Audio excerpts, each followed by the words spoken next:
Hi, I'm Mary Ann Benetti, and I am back in my blue and yellow little corner garden here. I've got this lovely blue clematis. It's called the President, and I also have too much new growth. So here's something that people don't realize about growing clematis. When they're in bloom, you can tell that these are the new long green branches. They don't have any flower buds on them, but they're kind of hiding the flowers that are blooming.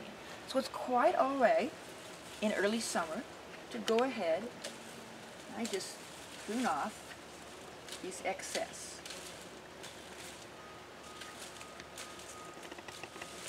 Okay, so what this means is now I'm going to be able to see anything that's kind of hiding my,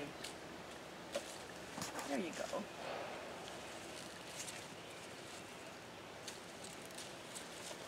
Now, I can continue pruning this. I see some has run over and is laying on top of a hydrangea shrub that I have, but I don't mind such a wild look, and I'm going to go ahead and let some of these branches continue to grow, but the leaves that were hiding the flowers, those are the ones that I'll just continue pruning.